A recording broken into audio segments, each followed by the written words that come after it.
الله الرحمن الرحيم الحمد لله رب العالمين الصلاة والسلام على أشرف الأنبياء والمرسلين وعلى آله وعترته وأهل بيته الطيبين الطاهرين المعصومين أما بعد فقد قال رسول الله صلى الله عليه وآله وسلم اللهم إنا هؤلاء أهل بيتي وخاصتي وهامتي ولحمهم لحمي ودمهم دمي صلوات اللهم صل على محمد وآل محمد. سامعین گرامی، آیت تھی کا وہ مرحلہ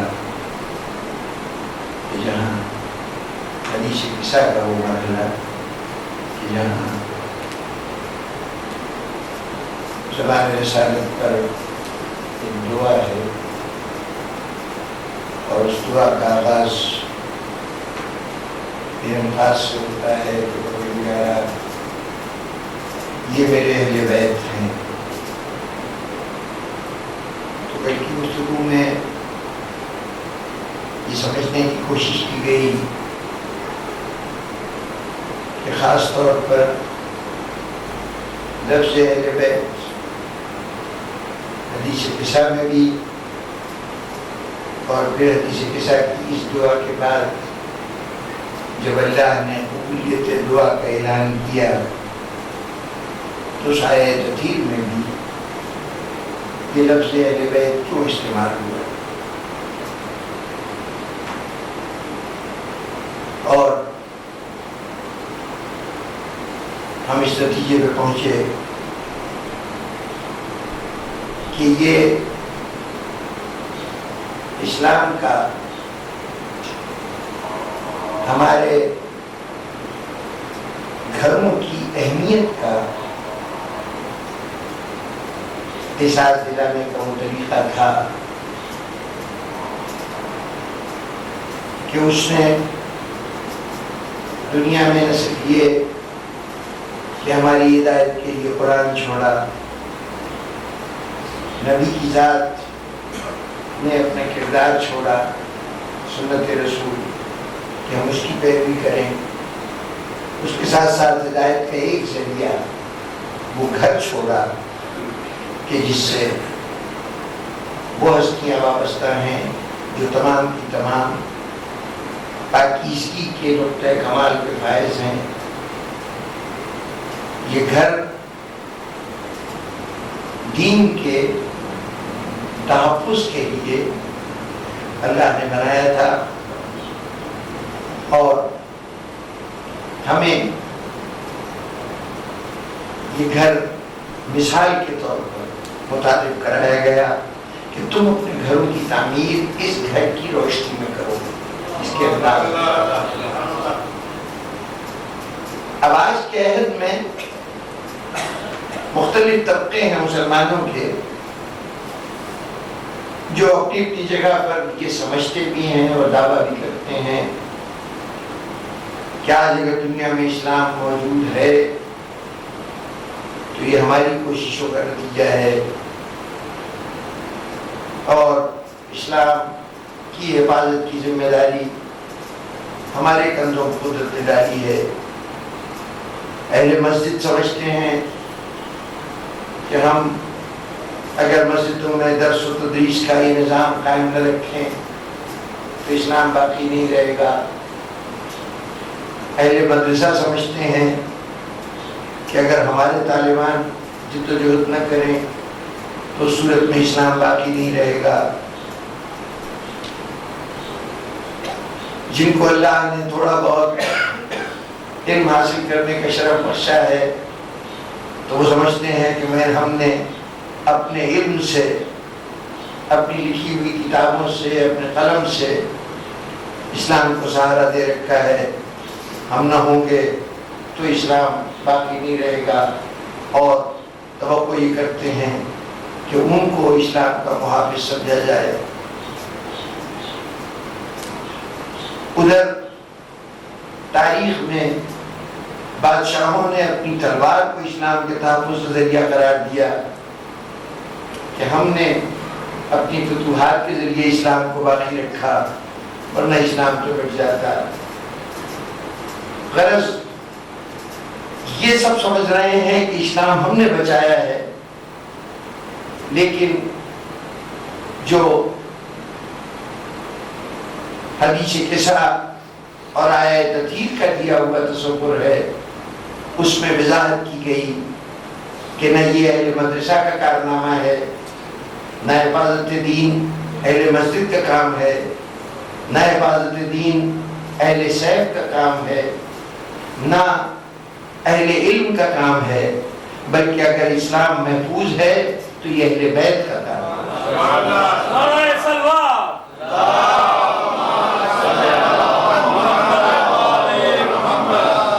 اور مزید وضاحت کر دوں کہ اہل بیت آج اگر دنیا میں دین محفوظ ہے تو وہ اہل بیت کا کارنامہ ہے، اور اگر آج دنیا میں اگر دین محفوظ ہے تو یہ اللہ کے رسول کے اہل بیت کا کارنامہ ہے.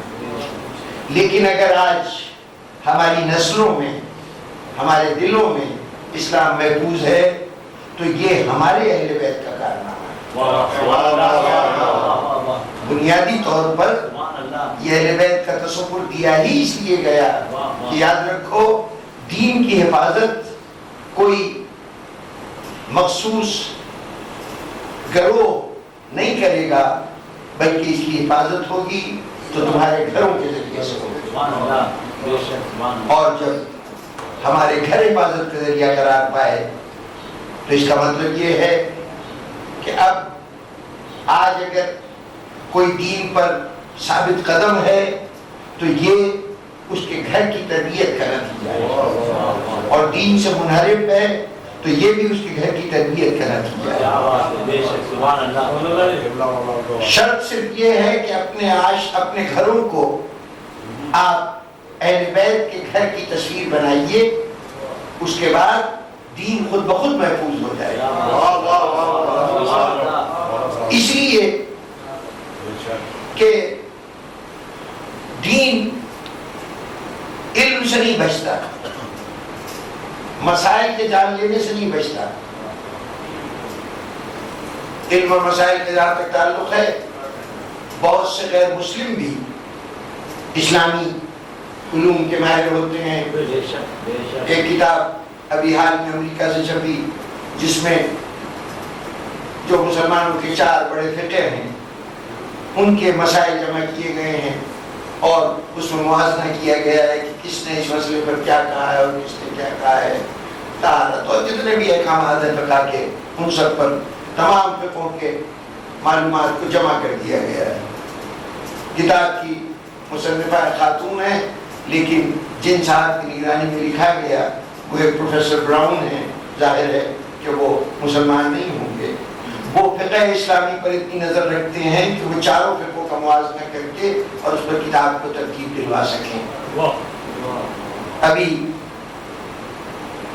4 جون کو برطانیہ میں ایک کانفرنس ہو رہی ہے دور حاضر میں اسلام کے متعلق، جس کے افتتاحی تقریر وہاں کے وزیر اعظم ٹونی بلیئر صاحب کریں گے، جو یہ بتائیں گے کہ آج کے عہد میں اسلام کے کیا تقاضے ہیں اور کیا ضروریات ہیں. تو یعنی اسلام کے متعلق جان لینا، حقائق کو جان لینا، اس کے لیے اس کا مسلمان ہونا بھی ضروری نہیں ہے، تو صاحب کردار ہونا تو بڑی بات کی بات ہے. اسلام کی حفاظت علم نہیں کرتا یا عالم نہیں کرتا. اسلام کی حفاظت کیسے ہوتی ہے؟ دیکھیں حفاظت ہوتی کیسے. جو چیز دنیا میں عام طور پر جو قاعدہ ہوگا وہی اسلام پہ بھی لاگو ہوگا. ایک محافظ آپ نے معین کیا اپنے گھر یا اپنے مال کی حفاظت کے لیے، اس نے سیکیورٹی کے اوپر بہت سے کورسز کیے ہوں، بہت کچھ قاعدے قانون پڑھے ہوں، سب کچھ جانتا ہو، لیکن رات کی نیند کا مقابلہ نہ کر سکتا ہو، رات آئے پڑھ کے سو جائے، بتائیے کیا اس کا علم حفاظت کے لیے کافی ہوگا؟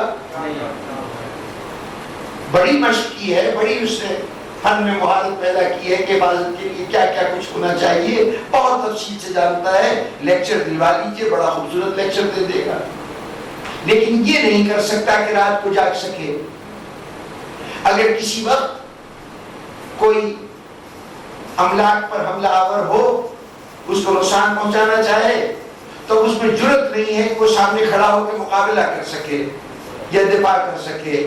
جانتا سب کچھ ہے، لیکن دفاع کی صلاحیت اس جذبے کے تحت ہے جس کو جذبہ جرت کہتے ہیں۔ علم کو جذبہ جرت تو نہیں فراہم کر رہا، جانتا ہے لیکن منہ چھپائے بیٹھا ہوا ہے کہ میں سامنے جاؤں گا تو مارا جاؤں گا۔ بتائیے محافظ حفاظت کر سکتا ہے؟ نہیں کر سکتا۔ حفاظت ہوتی ہے جذبہ قربانی سے۔ جب تک قربانی دینے کا جذبہ نہ ہو حفاظت نہیں ہو سکتی۔ اور قربانی محض یہ ارادہ کر لینا کہ اچھا کبھی وقت آئے گا تو ہم مقابلہ کر لیں گے، جی نہیں، قربانی ایک مستقل مزاج ہے۔ قربانی دینا ایک مستقل مزاج ہے، یہ کوئی ایک لمحے میں پیدا ہونے والا جذبہ نہیں ہے کہ ابھی قربانی دے دے اور اس کے بعد پھر دیکھا جائے گا بعد میں۔ جنہیں قربانی دینے والا اس کا عادی ہوتا ہے۔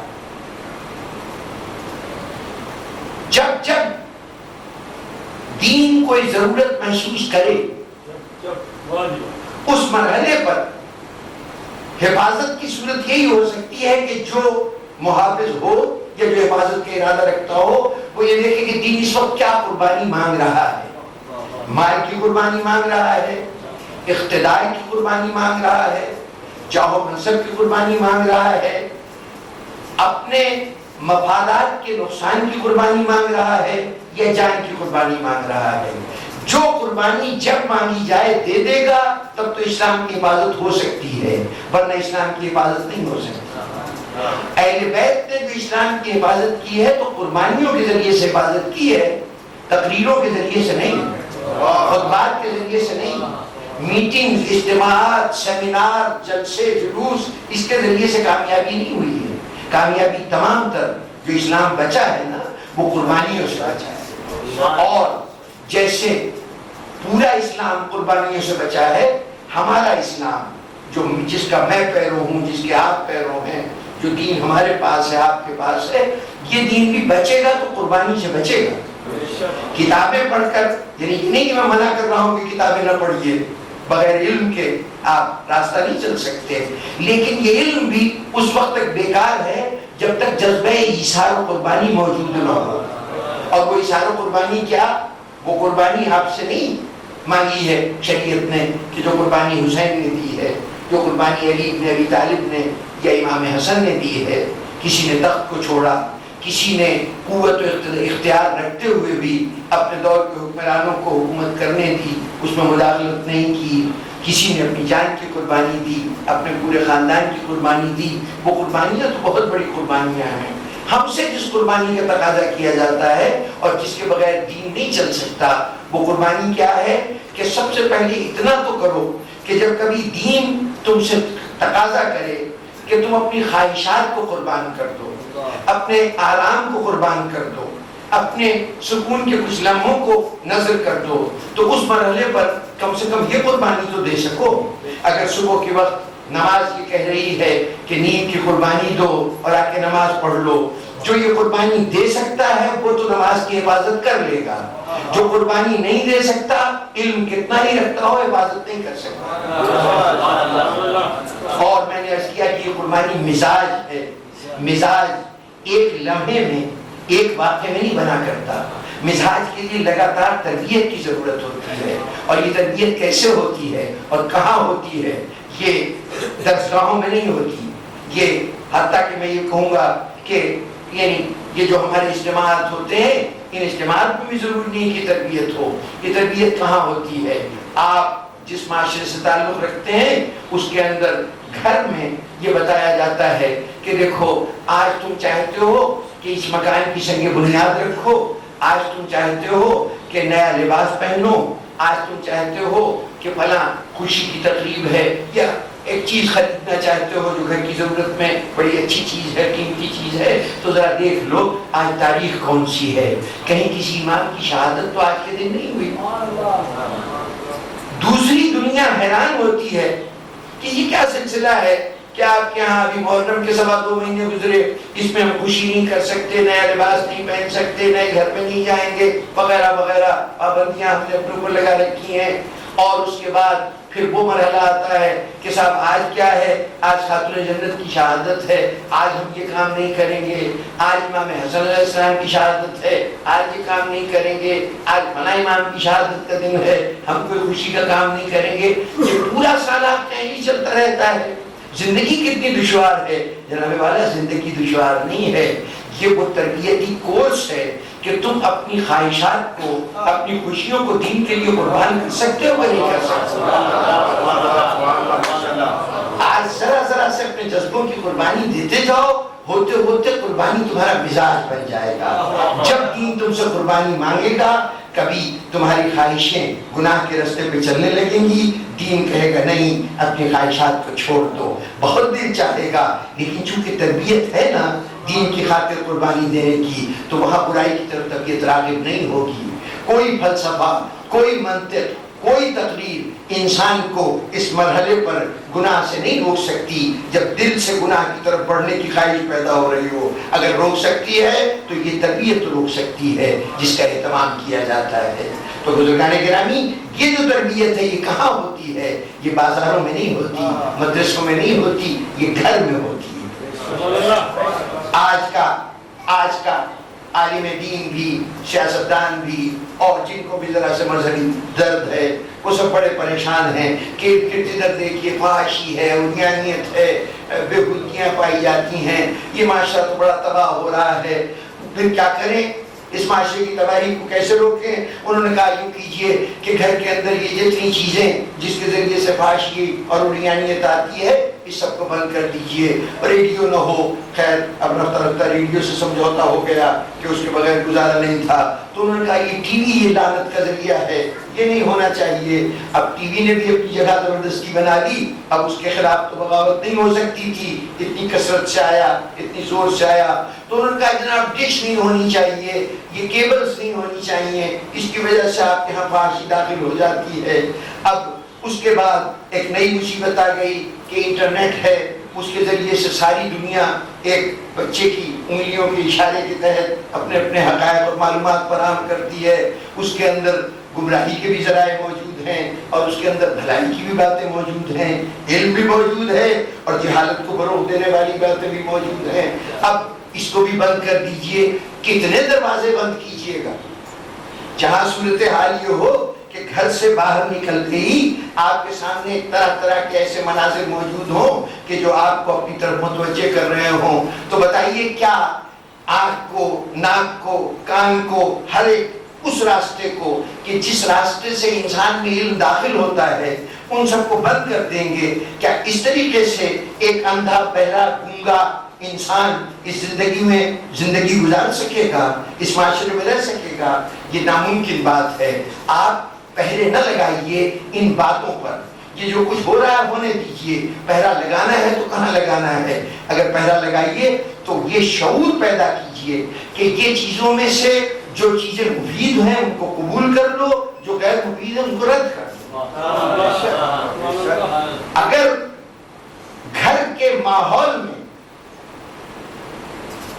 کسی پرورش پانے والے کو یہ شعور عطا کر دیا گیا ہے کہ تم اچھے برے کا امتیاز کرنا، اچھائیوں کو گلے لگانا، برائی ناقابل توجہ ہوتی ہے، نظر انداز کر دینا، تو ایسے لوگ کسی ایسے معاشرے میں جا کر جہاں ہر طرف چاروں طرف برائیاں ہی برائیاں ہوں، عریانیت و فحاشی بھی ہو، وہاں بھی اپنے دامن کو انتہائی محفوظ رکھتے ہوئے، چونکہ کھرے کھوٹے کی پہچان ہے نا، تو وہ کبھی کھوٹا قبول نہیں کریں گے۔ دیکھیے ایک سیدھا سا آپ کے سامنے مشاہدہ ہے یہ بینکوں میں جو لوگ ملازم ہوتے ہیں اور خاص طور پر نوٹ گرنے کا ان کا کام ہوتا ہے، ان کی انگلیاں اتنی عادی ہو جاتی ہیں کہ اگر کوئی ناقص نوٹ آ جائے، جعلی نوٹ آ جائے، تو وہ گنتے گنتے فوراً ان کا ہاتھ رک جائے گا کہ یہ تو جعلی نوٹ ہے، اس کو ہم قبول نہیں کر سکتے۔ اگر گھر میں یہ مہارت پیدا کر دی گئی ہے کہ جہاں چیزیں سامنے آئیں اور تمہاری حس خود کہہ دے کہ یہ وہ چیز ہے کہ جو تمہیں قبول نہیں کرنی چاہیے، تو پھر بدترین ماحول میں بھی آپ کا جوان محفوظ رہے گا۔ اور اگر یہ شعور پیدا نہیں ہے تو بہشتی زیور میں وہ غسل کے احکامات پڑھ کر بھی اس عریانیت کا لطف اٹھانا چاہے گا کہ جو عریان جس سے آپ اس کو بچانا چاہتے ہیں۔ یا آپ دیکھ لیجئے کہ جہاں بھی برائیاں ہیں، وہ برائیاں تو ہمیشہ زمانے میں رہی ہیں، کوئی دور ایسا نہیں رہا ہے کہ انسان بھلائیوں کی فضا میں سانس لے رہا ہو۔ ہر طرف ماحول غلطیاں اور کوتاہیوں سے بھرا ہوا ہے، ان میں خامیاں ہیں، لیکن اس ماحول سے مقابلہ کرنا ہے تو یہ آل محمد کا دیا ہوا درس ہے، یہ حضور کا، ہمارے نبی کا دیا ہوا درس ہے کہ دیکھو اسی لیے تو ہم نے اہل بیت کا تعارف کرایا ہے۔ ذرا ان خطوط پر اپنے گھروں کو استوار تو کرو، وہ رہن سہن سکھاؤ تو صحیح، وہ معاشرت کی تعلیم تو دو جو ہم نے اپنے اہل بیت کے ذریعے سے تم سے متعارف کرائی ہے، وہ دے دو، اور پھر دیکھو کہ تمہارا جوان کسی بھی ماحول میں جائے گا تو وہ گمراہی سے آشنا نہیں ہوگا۔ آج بھی ہم گمراہی کے تمام تر مدارج سے گزرتے ہوئے اپنے گھروں کے نظام کو اہل بیت کے بنائے ہوئے نظام کے تابع نہ رکھتے ہوئے بھی اتنا فیض ہے صرف اس در سے وابستگی کا کہ آج جس وقت یہ مجلس ہو رہی ہے، کسی اور ملت میں، کسی اور گروہ میں جا کے اس وقت کے نوجوانوں کی حرکات و سکنات دیکھ لیجئے کہ وہ ان لمحات کو کیسے گزار رہے ہیں۔ جب ہمارا جوان یہاں فرش اعضا پہ بیٹھا ہوا ذکر محمد و آل محمد سن رہا ہے، اسی مرحلے پر دوسرا جوان نہ معلوم کس کس لب و لعب کی مشغلے میں مشغول ہوگا۔ یہ جو عطا ہے، جو تھوڑی سی عطا ہے، یہ عطا پڑھائی جا سکتی ہے اگر ہم اپنے گھروں کو اہل بیت کے گھر جیسا بنانے کی کوشش کریں۔ یہ سمجھ لیجیے کہ اہل بیت اور بیت یہ جس کا تعارف حدیث قصہ کرا رہی ہے، جس کا تعارف آیت تطہیر کرا رہی ہے، وہ بیت بنیادی طور پر ایک منصب ہے، ایک عہدہ ہے۔ اہل بیت ہونا ویسے ہی منصب ہے جیسے رسول ہونا، جیسے نبی ہونا، ویسے ہی اہل بیت ہونا۔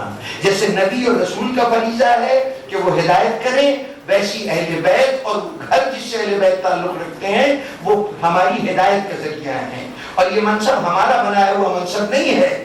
آیت تطہیر نے بتایا، قرآن کی آیت نے بتایا کہ اہل بیت ہم بنا کے بھیجتے ہیں، ان کے طہارت کے ہم ضامن ہیں، یہ نمونے کا گھر ہے جو ہم نے تمہارے لیے بنایا ہے۔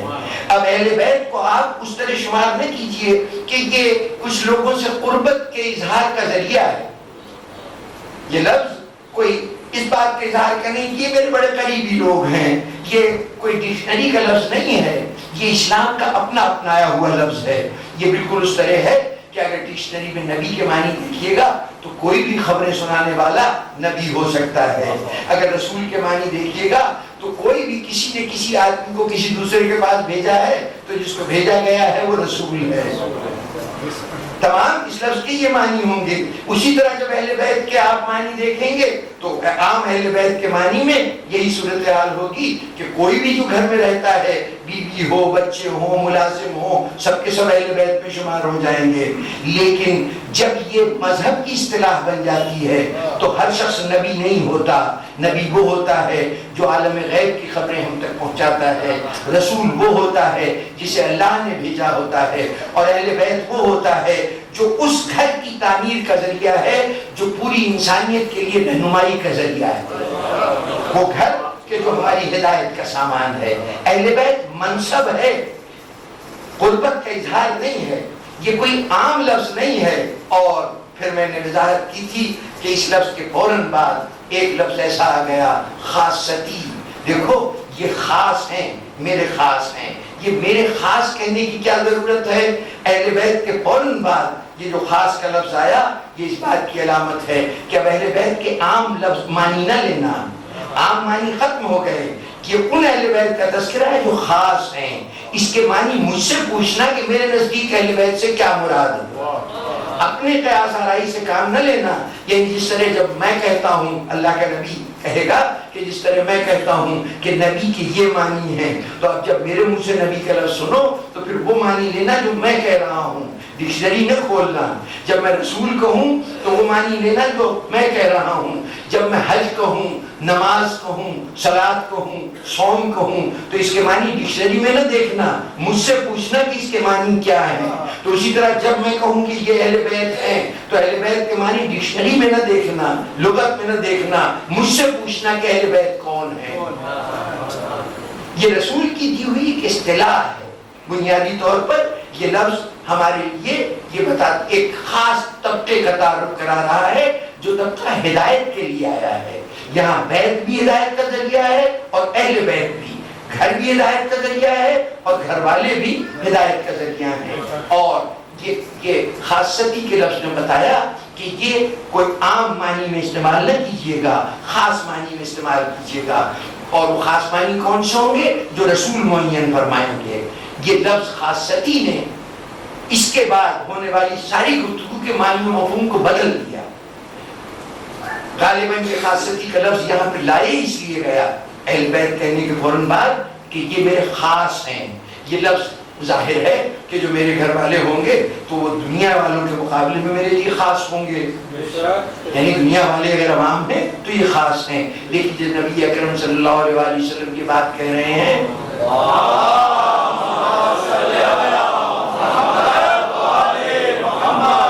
وہاں پر مراد یہ نہیں ہے کہ وہ دنیا والوں کے مقابلے میں مجھ سے زیادہ قریبی ہیں، بلکہ اس کے بعد جتنے بھی الفاظ ہیں، جتنے بھی الفاظ اہل بیت کے تعارف میں کہے گئے ہیں، ان کا ایک مطلب تو وہ ہوگا کہ جس سے یہ لگے گا کہ ان شخصیتوں سے اپنی قربت کا اظہار کر رہے ہیں کہ مجھے ان لوگوں سے بڑی محبت ہے، بڑا میرا گہرا تعلق ہے. لیکن یہ خیال رہے کہ اس خاصتی کے لفظ نے ہر لفظ کے معنی بدل دیے ہیں. مثلا اس خاصتی کے بعد لفظ آیا ہے حامتی. اب یہ حامتی عام طور پر ذہن جاتا ہے کہ حمایت کا لفظ ہمارے سامنے ہوتا ہے نا تو ہم کہتے ہیں کہ حامی یہاں استعمال کیا گیا حامی کے معنوں میں.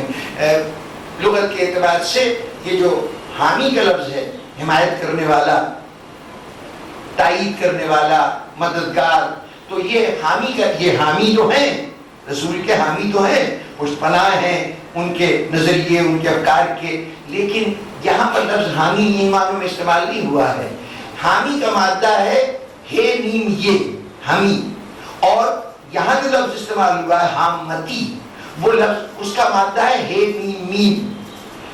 اس کو ہمم پڑھ سکتے ہیں آپ. اس مادے کا مطلب یہ ہے حمیم کے معنی ہے جس سے مودت کی جائے اور جو مودت کرے، جو محبت کرتا ہو اور جس سے محبت کی جائے. تو رسول کہتے ہیں کہ یہ میرے حامتی ہیں، میں ان سے محبت کرتا ہوں، یہ مجھ سے محبت کرتا ہے. اب یہ محبت وہ ٹھیک ہے، ایک نانا اپنے نواسوں سے محبت کرتا ہے، ایک باپ اپنی بیٹی سے محبت کرتا ہے، ایک بھائی اپنے چچا بھائی سے محبت کرتا ہے. کیا ان معنوں میں محبت کا تذکرہ کیا گیا ہے؟ یہ حامتی کا لفظ ان معنوں میں ہے. رسول کہیں گے دیکھو اس سے فوراً پہلے میں نے کہا ہے کہ یہ خاصتی ہیں، یہ خاص ہیں، تو معنی کو اس اعتبار سے نہ دیکھو.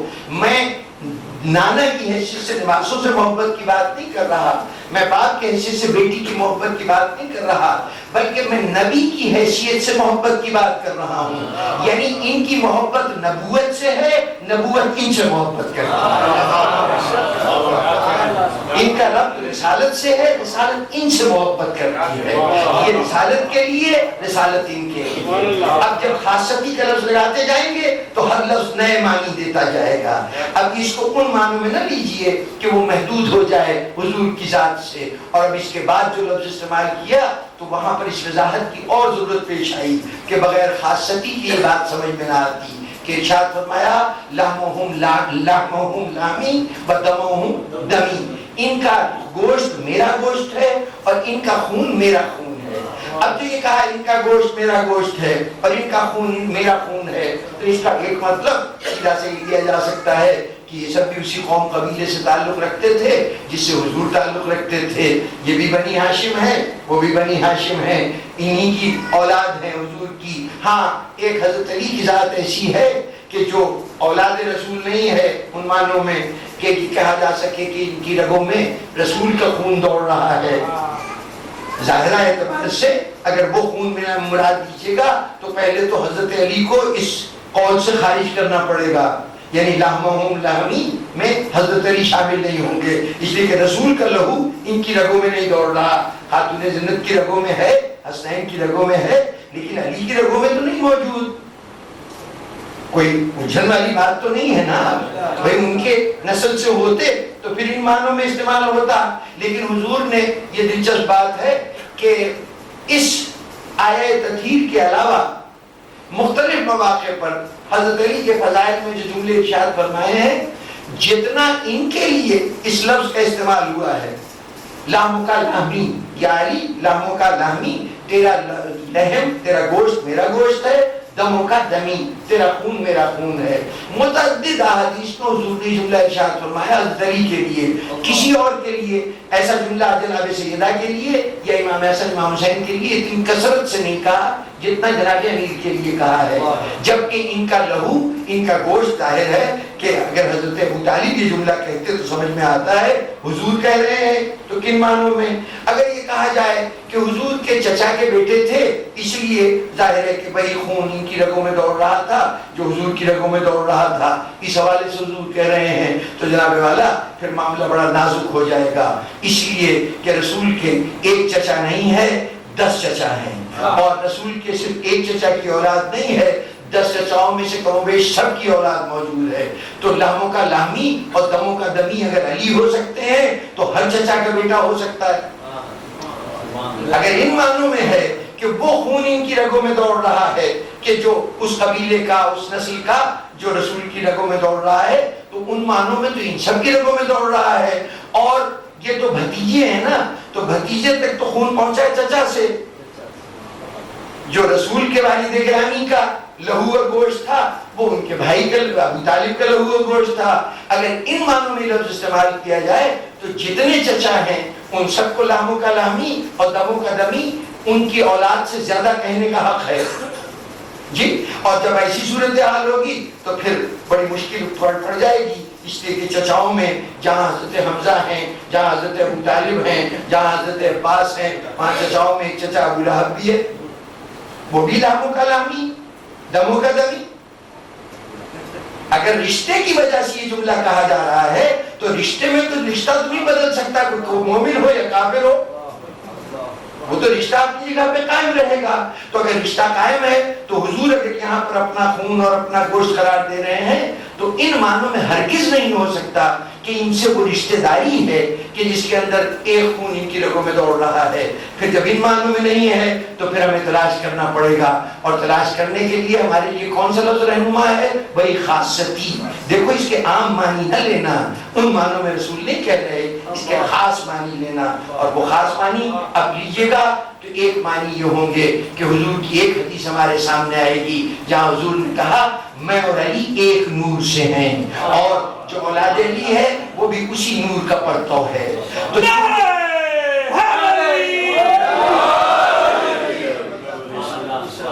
یعنی تم ظاہر کے اوپر رشتے مت دیکھو، یہ دیکھو کہ تخلیق کے اعتبار سے ہم سب کا خمیر ایک نور سے اٹھایا گیا ہے، ہم سب کی اصل ایک ہے. جو میں ہوں وہ یہ ہے، جو یہ ہے وہ میں ہوں، اور یہی کیفیت ان کی اولاد کی ہے، وہ تمام جو اس منصب پہ فائز ہیں. یا ایک اور حدیث میں ارشاد ہوا کہ میں اور علی ایک شجرے سے ہیں، ہمارا شجر ایک ہے. یعنی گویا اس شجر کو آپ اس اعتبار سے دیکھیے کہ شجرہ جب ہم لفظ استعمال کرتے ہیں کہ ہمارے باپ دادا ایک ہیں، تو یہاں باپ دادا ایک ہونے کے معنی نہیں لیے. حضور نے یہ فرمایا ہے کہ ساری مخلوق مختلف شجروں سے ہے جس کے اندر جناب رسالت مآب کے اور رشتہ دار بھی شامل ہیں. کہا کہ میں اور علی ایک شجر سے ہیں، تو اس کا مطلب یہ ہے کہ ایک ہی درخت کے دونوں پھل ہیں. یا ایک اور معروف حدیث جو قرآن مجید میں لفظ آیا سورہ انبیاء کے اندر، ایک سورہ ابراہیم کے اندر تذکرہ آیا ایک شجرہ طیبہ کا، اور اس شجرہ طیبہ کی توضیح کرتے ہوئے خود حضور نے ارشاد فرمایا کہ وہ شجرہ طیبہ سے مراد اے علی ہم اور تم سب کوئی ہو. تم سب کوئی کون؟ آپ نے وضاحت فرمائی کہ میں اس شجر کی جڑ ہوں اور تم اس کا تنا ہو اور تمہاری اولاد اس کی شاخیں ہیں. اور آپ کو بھی وہاں شامل کر لیا گیا کہ اس درخت کے اوپر جو پتے لگے ہوئے ہیں وہ تمہارے محب ہیں. اور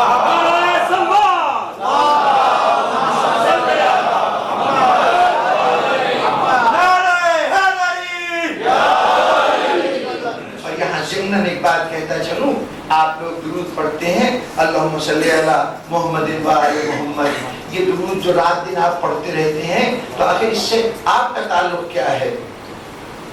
آپ کی درود صرف اس لیے کہ ثواب حاصل ہوگا.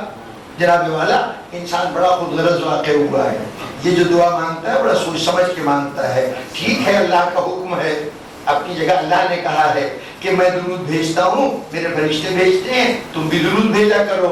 آپ سے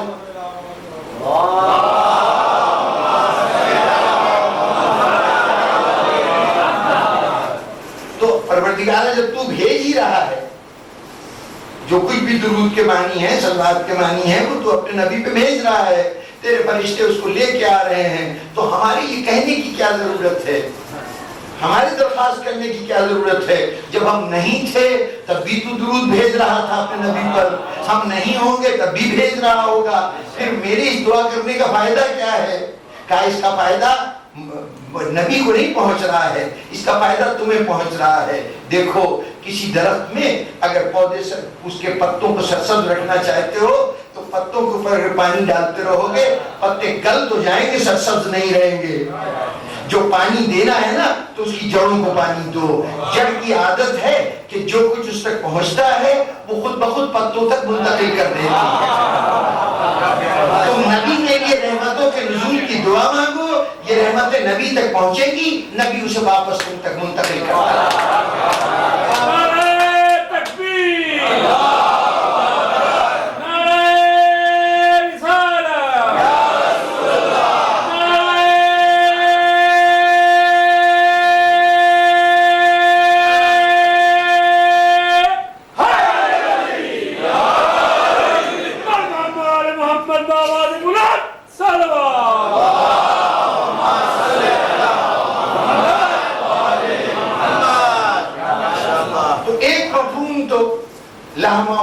لہمی و دمہم دمی کا یہ ہوا کہ ان سب کی تخلیق ایک نور سے ہوئی ہے. یہ سب ایک چراغ کی کرنیں ہیں، ایک مرکز سے نکلنے والی شخصیتیں ہیں. ہم مختلف ناموں سے جانتے ہیں، ان کی حقیقت جو ہے وہ ایک ہے. ایک تو مفہوم یہ نکلتا ہے، لیکن اس مفہوم میں ایک پہلو ذرا سے توجہ طلب ہے کہ نور اپنے طور پر لطافت کا مظہر ہے اور گوشت اور خون کثافت کا مظہر ہے، مادیت کا مظہر ہے. یہ تو جسم سے تعلق رکھتے ہیں نا، اور روح کوئی جسم نہیں رکھتا. تو یہ جو لفظ کہا گیا ہے ٹھیک ہے کہ اس کا یہ مطلب لیا جائے گا کہ اس سے ان کا اصل ان کی ایک ہے، لیکن اگر کوئی اور پہلو سامنے آ سکے تو اس کی طرف بھی ہم توجہ دے سکتے ہیں. تو ایک پہلو سامنے یہ آتا ہے کہ انسان کی شکل و صورت، اس کا ظاہر اس کی ہڈیوں کا محتاج نہیں ہوتا، بلکہ اس گوشت کا محتاج ہوتا ہے جو اس کے جسم کے اوپر ہوتا ہے. لوگوں کی چہرے مسخ ہو جاتے ہیں، کوئی حادثہ ہوا، چوٹ لگ گئی، اس سے شکل کے چہرے کا گوشت اگر متاثر ہوا تو چہرہ تبدیل ہو گیا. پلاسٹک سرجری کر کے چہرے کے گوشت کی شکل بدلی جاتی ہے، ہڈی کی شکل نہیں بدلی جاتی. تو انسان کا ظاہر اس کے گوشت پر مبنی ہے. یہ جو آپ کی جلد ہے یہ بھی گوشت ہے، آپ کی جسامت، آپ کا موٹا دبلا ہونا، آپ کی رنگت، یہ سب کا تعلق گوشت سے ہے. تو جتنا انسان کا ظاہر ہے اس کا گوشت ہے. اور خون وہ چیز ہے کہ جو انسان کے جسم کی زندگی کی علامت ہے. نگاہوں سے نظر نہیں آتا لیکن جسم کے ہر گوشے میں جاری و ساری ہے، اور جب تک جاری و ساری ہے اس وقت تک یہ وجود زندہ ہے. جہاں اس کی روانی میں فرق آیا وہاں زندگی کو خطرہ لاحق ہو گیا. تو اب گویا باطن کا مظہر خون ہے، ظاہر کا مظہر گوشت ہے. تو جب رسول نے کہا کہ یہ میرے گوشت ہیں، میرا خون ہے، تو جو میرا ظاہر ہے وہی ان کا ظاہر ہے، جو میرا باطن ہے وہی ان کا باطن ہے.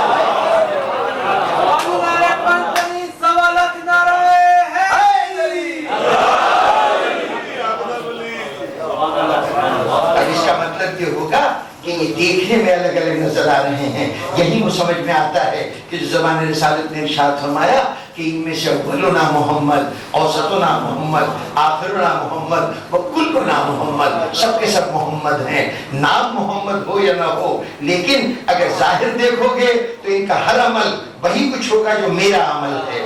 جب ظاہر دیکھو گے تو ان کی ہر کیفیت وہی ہوگی جو میری کیفیت ہے، اور جب باطن میں جاؤ گے تو ان کا ایمان میرا جیسا ایمان، ان کا علم میرا جیسا علم، ان کی قدرت میری جیسی قدرت۔ دیکھو ان کی کیفیت یہ ہے کہ حضور کی حدیث ہے، یا علی تم وہ کچھ دیکھتے ہو جو میں دیکھتا ہوں، تم وہ سنتے ہو جو میں سنتا ہوں۔ یا رسول اللہ یہ کیفیت تو یہاں بھی موجود ہے، یہ پورا مجمع جو کچھ میں دیکھتا ہوں اسے آپ بھی دیکھتے ہیں، جو میں سنتا ہوں آپ بھی سنتے ہیں۔ یا رسول اللہ آپ نے جو یہ کہا تو یہ علی کی کون سی صفت ہوئی؟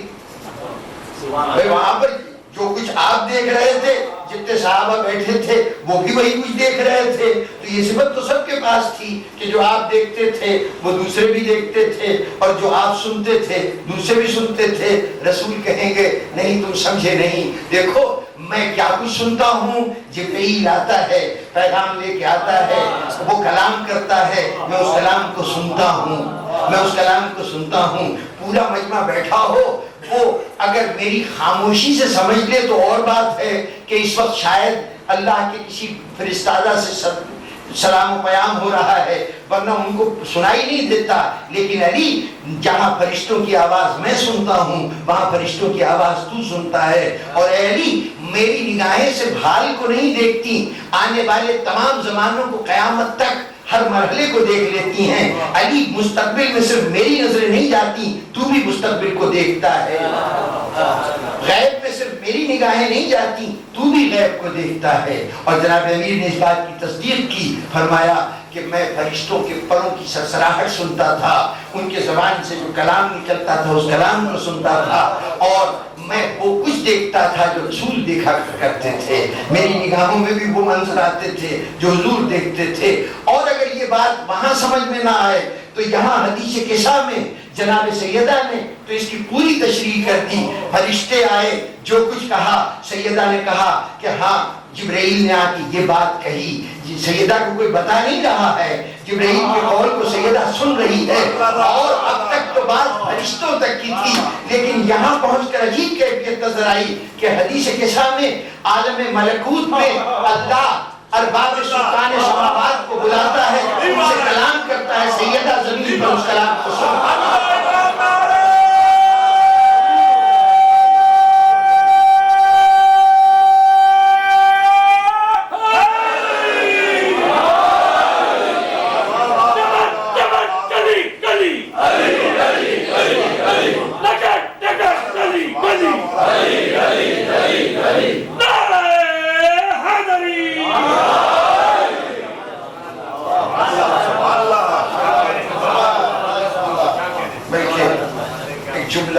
ذہن میں آ گیا ہے کہ طور پر موسیٰ گئے، وہاں جو کچھ سنا وہ کہا گیا کلام خدا ہے۔ ہمارے نبی سدرۃ المنتہا پہ گئے، وہاں پس پردہ سے جو آواز آئی کہا اللہ نے ان سے براہ راست کلام کیا۔ جس لہجے کو رسول نے طور پہ سنا، جس لہجے کو رسول نے سدرۃ المنتہا پہ سنا، اور اس لہجے کو کہا گیا کہ یہ خدا کا لہجہ تھا، وہ لہجہ سیدہ روزانہ اپنے شوہر کی زبان سے سنتی ہے۔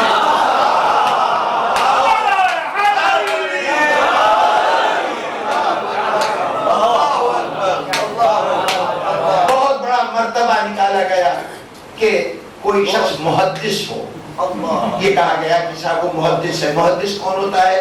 یعنی یہ علم حدیث کے حوالے سے نہیں بلکہ محدث مرتبے کے اعتبار سے کہا گیا جو فرشتوں کی آواز سن سکے، جس سے فرشتے براہ راست کلام کر سکیں یا ان سے سن سکیں۔ فرشتوں کی آواز تک کے لیے تو اصطلاح وضع ہوئی، جو فرشتوں سے بات کر سکے اس کے لیے بعض صحابہ کے متعلق بعض دعوے کیے گئے کہ یہ محدث تھے، یعنی فرشتوں کی آواز سن لیتے تھے۔ بہرطور محدث تک ہم نے بہت بڑا رتبہ انسان کی سماعت کا اگر دیا تو یہ کہ وہ محدث ہے، فرشتوں کی آواز سن سکتا ہے، لیکن کیا کرے کہ خدا کی آواز سننے کے والے کے لیے کوئی لفظ تھا ہی نہیں، اور ہوتا تو لفظ ہوتا نا۔ یہ پہلی ہستی ہے جو خدا سے براہ راست وہ کہہ رہا ہے یہ سن رہی ہے. تو بہرطور یہ جب لحم کا لحمہم لحمی، ان کا گوشت میرا گوشت، ان کا خون میرا خون، تو اپنائیت کی کوئی حیثیت، کوئی شکل ایسی نہیں ہے جو اس سے باہر ہو. ہر طرح کی اپنائیت یہاں پہ موجود ہے. ان میں اور رسول میں کوئی غیریت نہیں ہوگی. اور یہی وجہ ہے کہ اگر کربلا میں حسین پر کوئی مشکل وقت آئے تو رسول پھر جنت میں آرام سے نہیں بیٹھتے. کبھی جناب ام سلمہ کے خواب میں آتے ہیں، کبھی جناب حضرت عبداللہ ابن عباس کے خواب میں آتے ہیں اور آ کے فریاد کرتے ہیں میرا نواسہ کربلا. بزرگان گرامی، یہاں پر احساس ہوا کہ دیکھیے یہ جناب سیدہ مدینے میں ہیں. ایک واقعہ ہوا، جنگ احد ہوئی نا، تو جنگ احد کی تفصیلات سے آپ لوگ واقف ہیں کہ پہلے مسلمان کامیابی حاصل کر رہے تھے، پھر اطاعت رسول نہ کرنے کے نتیجے میں حضور نے جو ہدایات دی تھیں ان کی پابندی نہ کرنے کے نتیجے میں میدان کا نقشہ پلٹ گیا. اب جو میدان کا نقشہ پلٹا اور مسلمان چاروں طرف سے گھر گئے اور اس کے اندر انہوں نے فرار کے راستے تیار کرنے شروع کیے، تو اس وقت ایک آواز گونجی کہ نعوذ باللہ محمد مارے گئے، حضور صلی اللہ علیہ وسلم شہید ہو گئے. یہ جو خبر گونجی تو اس کے بعد بہت سے لوگ میدان چھوڑ کے بھاگ گئے کہ اب جب رسول ہی نہ رہے تو اب لڑ کے کیا کریں گے. ویسے یہ سوچ کا انداز تھا. حضرت عمر نے یہ جملہ کہا ہے کہ جب میں نے سنا کہ حضور دنیا سے گزر گئے تو میں نے کہا کہ اب مجھے لڑنے کی کیا ضرورت ہے، کیا فائدہ لڑنے سے، تو میں وہاں میدان سے ذرا دور نکل گیا تھا. وہیں پر حضرت علی کا بھی ایک جملہ ہے کہ حضرت علی نے کہا کہ جب میرے کان میں آواز آئی کہ جب یہ سنا کہ رسول اللہ مارے گئے تو میں نے یہ سوچا کہ اب زندہ رہ کے میں کیا کروں گا.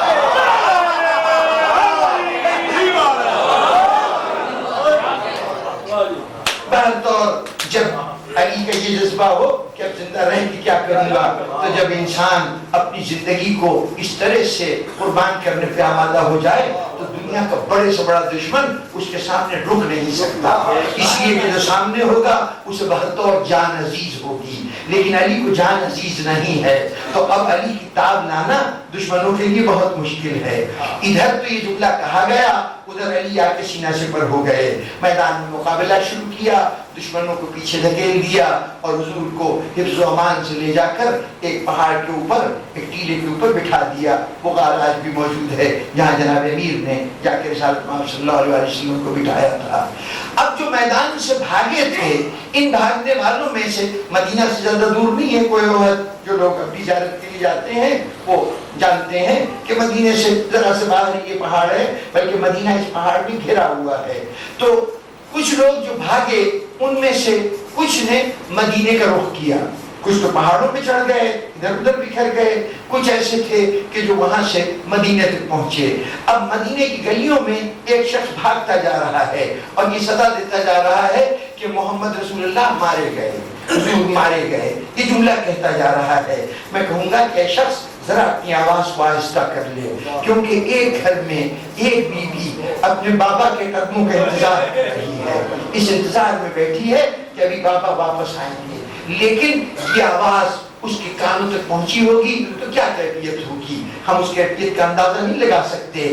بیٹی سے بے پناہ محبت کرنے والے باپ کے مرنے کی خبر آئے تو بیٹی کے لیے کیا کیفیت ہوگی، اس کا اندازہ کوئی بیٹی ہی لگا سکتی ہے جو اتنی محبت کرتی ہو جتنی سیدہ اپنے بابا سے محبت کرتی تھی. یہ آواز گونجی. اب خاتون جنت کیا کرتی؟ شوہر بھی محاذ پہ گیا ہوا ہے، وہ بابا کے ساتھ ہے. یہ جانتی ہے کہ اگر بابا مارا گیا تو یہ ممکن نہیں ہے کہ اس کا شوہر زندہ ہو، یہ ممکن نہیں ہے کہ میرا شوہر سلامت ہو اور بابا مارا جائے. جو علم امامت ہے وہ اپنی جگہ، علم نبوت کے علم عصمت ہے وہ اپنی جگہ. ان کا رویہ ظاہری طور پر ویسے ہی ہوتا ہے جو ظاہری حالات میں ہونا چاہیے. بیوی نے کیا کیا؟ اب کوئی موجود نہیں ہے جو میدان کی خبر لائے، بابا کی کیفیت بتائے. بیوی نے خود کو سب سے پیر تک چادر میں ڈھانپا اور اس کے بعد شاید مدینے آ کے پہلی مرتبہ گھر کی ڈیوڑی سے باہر قدم نکالا، باہر چلی.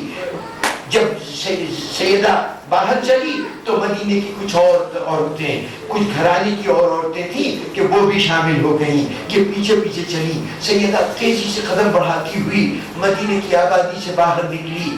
ویرانے سے ہوتی ہوئی میدان احد تک پہنچی. میدان احد میں پہنچی تو ایک مرتبہ کیا دیکھا کہ اب نقشہ بدل چکا ہے, دشمن میدان سے ہٹ چکا ہے, شوہر نے دشمنوں کو پیچھے دھکیل دیا ہے, اور اس وقت وہ ڈھال میں پانی لا لا کر حضور کے زخموں کی دھونے کی کوشش کر رہے ہیں. سیدہ پہنچی, باپ کو دیکھا, دہن مبارک زخمی تھا, اس برتن سے, وہ ڈھال سے جس میں پانی تھا, اس سے پانی لے کر سیدہ نرم نرم ہاتھ سے بابا کے لہو کو دھونا شروع کیا. روتی جاتی تھی اور کہتی تھی, بابا یہ آپ کو کس ظالم نے اس کیفیت کا مبتلا کر دیا, کس نے یہ ضرر پہنچا دیا؟ میں کہوں گا بی بی, بابا کا ایک زخم آپ کو یوں بیدار کر رہا ہے. آئیے, کربلا میں آپ کی ایک پوتی ہے, ایک پوتی ہے, اس نے بھی سنا ہے حسین ہوئے کربلا, حسین کربلا میں مارا گیا. وہ بچی کیا کرے, کس سے پوچھے, کہاں جائے؟ اسے تو آپ کو تو کوہ وہاں کا راستہ معلوم تھا, اسے بابا کی قبرگاہ کا راستہ نہیں معلوم. خیمے سے نکلی, کبھی گنج شہیدہ میں جا کے پوچھا, بھائی اکبر بابا ادھر تو نہیں ہے. کبھی دریا کے کنارے جا کے پوچھا, چچا پاس بابا یہاں نہیں ہے. کہ نشیب سے آواز آئی, الیہ الیہ سکینہ. بیٹی آپ گئی تھی نا, بابا کے مرنے کی خبر سن کے گئی تھی, تو گئی تو تھی اس پریشانی میں کہ بابا مارے گئے, لیکن جب احد کے میدان میں پہنچی تھی تو بابا کو آپ نے بیٹھے ہوئے دیکھا تھا, جیتے جاگتے دیکھا تھا. بیدار دل کو قرار آ گیا ہوگا. ارے سکینہ کے دل سے پوچھئے کہ بابا کی آواز آئی, بابا تک پہنچی تو کیا دیکھا؟ پتھر کے ڈھیر میں اس میں سے آواز آ رہی ہے. ننھے ننھے ہاتھوں سے پتھر اٹھایا تو ایک جسم نظر آیا. سینہ تو موجود تھا, ہاتھ پیر تو موجود تھے, گردن موجود نہیں تھی. سکینہ سینے پہ لیٹ گئی, چاہا رخسار پہ رخسار رکھے تو سر نظر نہیں آیا. رو کے کہا, بابا آپ کا سر دکھائی نہیں دیتا. کہا, بیٹی اب سر یوں نہیں دکھائی دے گا, کبھی نوک کے نیزہ پہ دکھائی دے گا, کبھی تشت میں رکھا ہوا دکھائی دے گا. تیرا بابا تجھ سے ہمیشہ کے لیے رخصت ہو گیا.